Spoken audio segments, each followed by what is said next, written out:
পৃথিবীতে বিভিন্ন ধরনের নাস্তিক আছেন, ছোট, মাঝারি এবং বড়।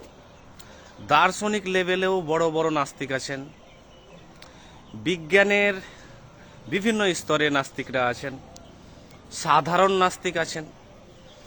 দেখবেন যে সমস্ত নাস্তিকরা, প্রায় সব নাস্তিকরাই বেদের বিরুদ্ধে কথা বলছেন, কখনো কখনো কোরআনের বিরুদ্ধে, কখনো আবার বাইবেলের বিরুদ্ধে, কখনো পুরাণের বিরুদ্ধে। আবার বড় বড় সাহিত্যিকরা আছেন, যেমন সালমান রুশদি আবার বলছেন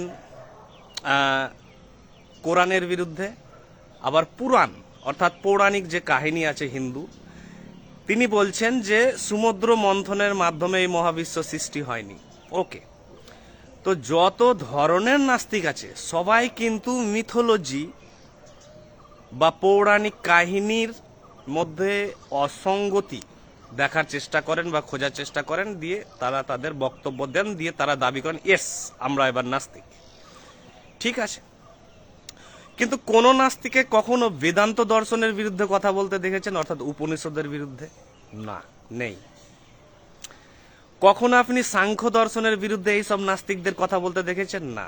কখনো বৈশেষিক দর্শন, কখনো ব্রহ্মসূত্র, কখনো শিবাসূত্র, কখনো অষ্টবক্র সংহিতা, কখনো গীতা, এগুলোর বিরুদ্ধে এদের কি কথা বলতে দেখেছেন? বড় বড় ইন্টেলেকচুয়াল চিন্তাবিদদের, বড় বড় মার্কসিস্ট লেফটিস্টদেরকে এইসব ধর্মগ্রন্থের বিরুদ্ধে কথা বলতে বা লেখালেখি করতে বা বই প্রকাশ করতে দেখেননি।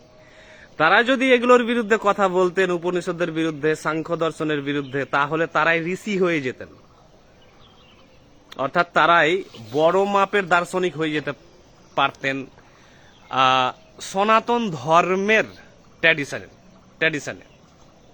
কিন্তু এরা কোরআন, বাইবেল আর বেদ থেকে কিছু কিছু পৌরাণিক কাহিনী, মিথোলজি, ফোকলোর, হিস্ট্রিকে দেখেন এবং সেই অনুযায়ী তাদের মত। খুবই সস্তা নাস্তিকেরা।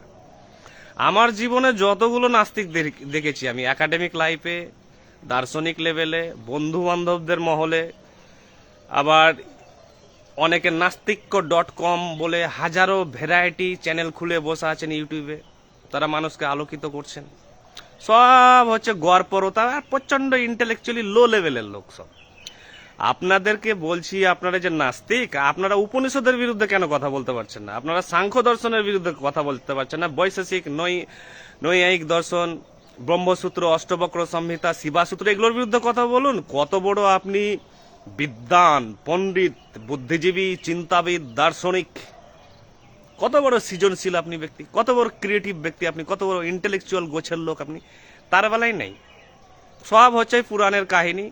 এই দেবতা এদিকে বান ছাড়ছে, রামায়ণ মহাভারত থেকে কিছু জিনিস না, এগুলো ঘটেনি তাই আমরা নাস্তিক, তাই এগুলো নয়, এগুলো সব বানানো গল্প টল্প। ঠিক আছে, এগুলো তো গল্পই, এগুলো তো মিথোলজি বলা হচ্ছে। মিথোলজির মাধ্যমে, একটি রূপকের মাধ্যমে কোনো সত্যকে তুলে ধরার চেষ্টা করা হচ্ছে, কিন্তু এগুলো তো মেন জিনিস নয়। মেন জিনিস হচ্ছে দর্শন, অর্থাৎ উপনিষদ, সাংখ্য ফিলোজফি বা এই যে ভারতীয় বা হিন্দু সনাতন স্বরদর্শন আছে, এগুলোর বিরুদ্ধে কথা বলুন, এগুলোর বিরুদ্ধে যুক্তি খাড়া করুন, ব্রহ্মসূত্রকে খণ্ডন করুন, উপনিষদের বিরুদ্ধে কথা বলুন। তার বেলায় আপনাদের নাস্তিকতার টায়ারের পাংচার, নাস্তিক্য.com ফিনিশড।